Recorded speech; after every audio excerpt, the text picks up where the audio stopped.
Oh hello there, I'm Professor Hoey. It's time to mix my challenge videos up and try something new.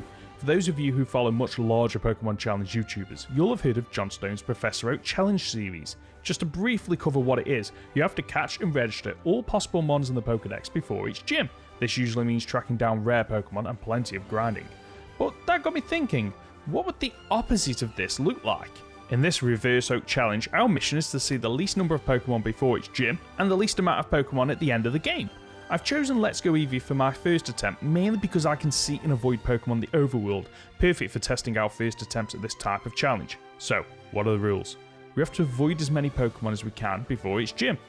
Only Pokemon that are registered in the Pokedex count, so seeing them in the overworld won't affect our total. We can reset the game if I accidentally trigger a battle I'm not meant to. And finally, no glitches or exploits. Other than that, we play the game as normal. We start our journey by trying to leave Pallet Town and get ambushed by Eevee, so let's add our first Pokemon to the counter.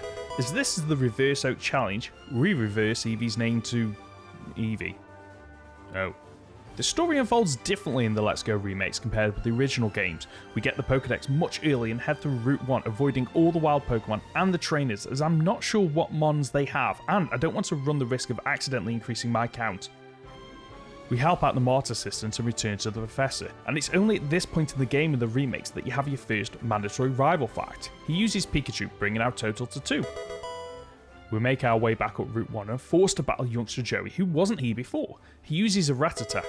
It's youngster Joey, what did you expect? Now that we've seen this mon, it means we can catch wild Rattata to gain experience, so we can actually build a competitive team to beat this game. I also skipped the optional rival fight on Route 22. Viridian Forest is up next, and there are several trainers that we can't skip. The first bug catcher uses Caterpie, the second trainer has a Pidgey, and the final trainer, another bug catcher, has a Metapod, bringing our total to just 6 at the end of Viridian Forest. We hit our first snag as we try to enter the Fuchsia City Gym. We can't actually access it without a grass or water type Pokemon. So in the Let's Go games, each of the gym has a criteria before you can enter it, and if you think this one's bad, just wait until later on in the game where it causes a real issue. But for now, there are only 2 Pokemon in the available routes that meet the requirements, Bellsprout or Bulbasaur. While I would prefer Bulbasaur, the trainer that uses this mon are optional, whereas there's a mandatory trainer who uses Bellsprout later in the game. So, better to choose that over Bulbasaur, as I know we'll be adding it to the Pokedex total at some point anyway. Now we can access the gym, we skip the 2 trainers and take on Brock, and it's an easy win as we use double kick against Geodude and Onyx, meaning we complete the first gym and have seen just 6% of the total Pokemon available in this game. And I'm not going to count Mew, Meltan and Melmetal because you can't get them in the game on their own. Route 3 in the original Gen 1 games has several mandatory trainers. Let's Go, however, yeah, you can skip every single trainer as long as you avoid the spinners, of course. So, no new encounters for the Pokedex here. The first trainer we come across in Mount Moon uses the Bellsprout I mentioned earlier, so our count stays at 9. The second unavoidable trainer uses Sandshrew, and making our way to the exit, the game forces us to battle 2 Team Rocket grunts adding Drowsy and Zubat. Near the end of the cave, we have to battle the Super Nerd to claim one of the fossils, so we add Voltorb and Magnemite. For those of you who are curious about the fossil we pick, it doesn't matter, we're not going to revive it anyway. Before we can leave Mount Moon, we're ambushed by Jesse and James, who use Coughing and Ekans, but no Meowth to my surprise. We arrive in Vermillion City and take the opportunity to teach Eevee some of his unique moves, which is really going to help us in this game. We head to the gym and find out that we can't enter unless we have a Pokemon at level 15, and as we've been skipping trainers and not catching Pokemon, it means we're underleveled. After catching some Pokemon west of Cerulean, we hit level 15 and take on the gym. There are 3 trainers, but you only have to battle one of them who uses a Goldeen. You might have guessed another reason why I chose Let's Go for my first Reverse Oak Challenge. Eevee's perfect stats and expanded moveset means we could pretty much solo this game just with Eevee. We roll over Misty using Buzzy Buzz to see off both Psyduck and Starmie, though we do get lucky by paralysing them. With Gym 2 complete, we've seen just 12.6% of the Pokedex. Our rival is up next just before the Nugget Bridge. He uses 3 Pokemon, Pidgey and Pikachu, so there's no increase there, and Oddish, so we add an extra 1 to our total. There are 6 mandatory battles on Nugget Bridge, but it only leads to us seeing Venonat, Meowth, and Growlithe, so just 3 new Pokemon. A surprise to be sure, but a welcome one. Route 25 is up next, and the first few trainers are spinners, so it starts off pretty easy. Then we hit this part. You're probably thinking how we're going to get out of this situation. Look at the screen, you good fella, and I'll divulge my secret to avoiding both trainers. This means we avoid adding Squirtle to our total. That means the only mandatory battle on Route 25 is Fisherman Wayne, so we add Magikarp and Krabby. Bill asks us to press his buttons, the specimen of a man. We then make our way back to Vermillion City and skip the Team Rocket grunt. Next up is Route 4, where you're faced with 2 trainers. But wait! The left trainer needs to get their eyes tested, as once again we can avoid this trainer by hugging the trainer on the right. No, not like that. The other trainer uses a Bellsprout, so our count stays at 25. We enter the SSN, and honestly, I can't believe how many trainers we've been able to skip since beating Misty. We continue this trend by skipping all the trainers on the SSN except our rival. His team hasn't changed much since the Nugget Bridge, but his Pidgeys evolved, so we add Pidgeotto to our total. This means we can finally evolve our Pidgey too, which will help us in the upcoming battles. In the Vermillion City Gym, we have to battle one of 2 trainers on the left to reach the middle trash can. The left trainer has 2 Voltorbs, and the middle has 1 Magnemite. The last trainer uses Pikachu. So, as we've already seen all these Pokemon, I battle them all for the extra XP. Lieutenant Surge uses Raichu, bringing our total to 27 after just 3 badges. After beating the 3rd gym, we've seen 18% of the Pokedex. To progress the story, we need to head to Rock Tunnel, and we barely step foot on the route east of Vermillion City, and we get challenged to a mandatory trainer, Picnic or Alicia, who uses a Gloom in her team. There's only one other mandatory trainer, Campadrew and his Raticate. Other than him, the rest of the trainers are spinners and can be avoided completely. Outside the entrance of Rock Tunnel, we're ambushed by Team Rocket. Thankfully, Lorelei saves our butts, and even though Lapras is right there, it's not added to our Pokedex total. Thankfully, only Pokemon you encounter in the wild or in trainer battles are added to your total. Making our way through Rock Tunnel, there are a whopping 15 trainers, but we're only forced to battle 5 of them, so we add Slowpoke, Kangaskhan, Machop, Rhyhorn, Vulpix, and Kadabra, bringing our scene total to 35. You might have noticed, but compared to the original Kanto games, most of the routes have been reworked, meaning there are less mandatory trainers. Route 8 is no different, as other than the first lass who uses Clefairy, we can skip all other trainers here. With that done, we arrive in Saladon City and head straight for the first gym. Erika is well hidden in her maze, and even though we pass the line of sight of most trainers, we can avoid every single one of them by hugging the edges of the path. And oh, there's Erika. Hey Erika! Erika! Have you told them that we appreciate it if they like the video? It's a great way to support smaller YouTube channels. Thanks! So far, I've not really talked about the difficulty of this challenge, and you're probably thinking, it's been a breeze. Well, we can't even make it past Erika's first Pokemon, Tangela. As we've been skipping trainers left and right, our Pokemon are underleveled, and more worryingly, we're low on cash. In any other Pokemon game, I could head into the nearest patch of grass and battle wild Pokemon for experience. This changed in Let's Go, with catching Pokemon being the only way to gain XP outside of trainer battles. I invest what little money I have into Great Balls, Stonks, and catch Pokemon on Route 7. While grinding, our Bellsprout evolves to Weeping Bell, increasing our number to 38, but as Erika will be using one anyway, it's not an issue. Before re-challenging Erika, I capture a Vulpix on Route 7 and trade it for its Alolan version. Pokemon from other regions don't increase the Pokedex, and they just count as 1, and Alolan Vulpix should come in handy against Lance in the Elite Four. After grinding, we get through Erika, and as we've already seen Tangela and Weeping Bell, we only have to add Vileplume to our total. So, with half the badges now in our possession, we've seen just 39 of the total number of Pokemon. In Let's Go, we can't take on the Team Rocket hideout and Game Corner until we've attempted to make it up Lavender Tower. Here, we bump into our rival, but we've already seen every Pokemon on his team, so there's no increase until we hit Game Corner. First, we have to get the Team Rocket member to budge from the poster. It's a mandatory battle, but as he only uses Raticate, our total stays at 39. There's only 2 unskippable grunts here, so our total increases to 41 as we encounter Hypno and then Grimer. When we reach the bottom of Game Corner, we're challenged once again by Jesse and James, who have evolved their Pokemon, so we add Weezing and Arbok. There's an extra battle in the Let's Go games. Archer uses Weezing and Golbat, which we haven't encountered yet, and now finally we can deal with Giovanni, who only uses 2 Pokemon in the remakes, Rhyhorn, which we've already seen, and Persian. Usually when I play this game, I would use the lift to leave. However, this would mean we have to battle a couple of extra trainers who use Pokemon that we've not seen yet.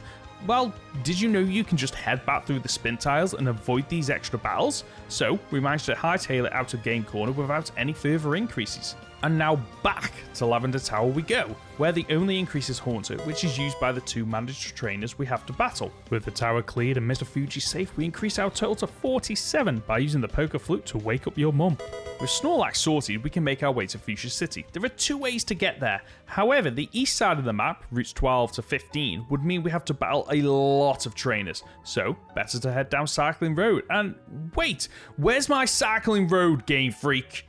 Remember in Fuchsia City when we needed a grass-type Pokemon to enter the gym? Well, things are about to get a lot more complicated. We need to register at least 50 Pokemon to enter this gym. This isn't the number of Pokemon we've seen, it's the number of Pokemon caught, and our total so far, it's a measly 13. Listen here, you law-abiding fool. Don't you understand that this is a challenge? I need to see the least amount of Pokemon as possible. So this means we have a challenge within a challenge. A challenge inception, if you will, as we've not even seen 50 Pokemon yet. Thankfully, we can progress the story over in Silphco. We'll need the money from battles here to stock up on Pokeballs anyway. Before we head upstairs, we face off against Blue, who uses Exeggutor and Charizard. There are 28 trainers we can skip in this section of the game, but to progress the story, we do have to beat Team Admin Archer once again, who teams up with a Grunt. They use Muck and Electrode, and our rival uses Cubone. It turns out that any Pokemon used in battle is automatically added, including the Cubone. I checked the Pokedex after, and yep, it's now registered. Thanks, rival. At the end of Silphco, we take on Giovanni once more. Like last time, he uses Persian and Rhyhorn, but has also added a Nidoqueen to his team. We're now unable to progress the story until we beat Koga, and we can't take on Koga until we can access the gym. And we can't access the gym until we've caught 50 Pokemon. We head back to Pallet Town to visit the professor and show him our Pokedex, which is about to get filled up, just like our rival's mum. So to hit 50 and get into the gym, I catch and evolve a wide range of Pokemon that we've already seen, including Kadabra, Kangaskhan, Onix, Cubone, Golbat, Raichu, Electrode, and Persian. But even doing this, our catch count is still only 42 caught, and there are some Pokemon that I can't get as their version exclusives, or I can't get to the routes or caves that they spawn in yet. Oh well, we tried. Thank you so much for watching if you've enjoyed this video. Whoa! This challenge isn't over yet. I head online and look at what Pokemon the remaining gym leaders in the Elite Four will use. This way, I can catch these Pokemon without it affecting the overall count at the end of the challenge. Lorelei will use Slowbro, so we evolve Slowpoke. Unlike the main series games where you need both HMs and the required badge to use them, Let's Go allows you to use your partner Pokemon's secret abilities as soon as you learn them, which means we can surf to Cinnabon Island to revive Aerodactyl from the old Amber that we picked up from Fuchsia City. While there, we catch Magmar in the mansion and evolve Vulpix into Ninetales, as Blaine will use both of these. We evolve Magikarp, as we'll encounter Gyarados in the Elite Four later in this run. We evolve Pidgeotto and Cubone, as our rival will have both Pidgeot and Marowak during our next battle. And finally, Koga uses Venomoth, so we can evolve our Venonat. Speaking of Koga, we've now registered 50 Pokemon, so we're allowed to head on into the Fuchsia City Gym at last. As a result of having to go out of my way, it means my team is now a much more reasonable level. And as I'm using potions in battle, which I won't do in the future reverse oak challenges as it makes the challenge a little too easy for my liking, it's pretty much a done deal that we'll beat the game. Now it's just a question of how many Pokemon we'll see. So, care to take a guess on how many new Pokemon we'll see in this gym? 2? 4? 5? No, just 1. Ace Trainer Caden's Beedrill. Yes, that includes Koga himself, who has no new Pokemon. Up next is the Saffron City Gym. Along the way I battle Ace Trainer Amanda, who uses Jinx, but so does Sabrina, so it doesn't matter if we add it to our total a little bit earlier than planned. Sabrina uses 2 new Pokemon, Mr. Mime and Alakazam. We now hightail it back to Cinnabar Island and answer the questions correctly in the gym to avoid unnecessary battles. We've already registered Blaine's first and last Pokemon, Magmar and Ninetales, but his other Pokemon are Arcanine and Rapidash. Giovanni's the final gym leader, but before we can challenge him, we have to deal with his gym's puzzle, which includes mandatory trainers, so we add Nidorino and Nidoking to our total. While making our way through the gym, we have a choice of which of the 2 trainers we want to battle to progress. One has a Sandslash, and the other uses Graveler. We can choose whichever one we want. It won't make a difference as we won't encounter either of these Pokemon in the game, so I opt for Sandslash.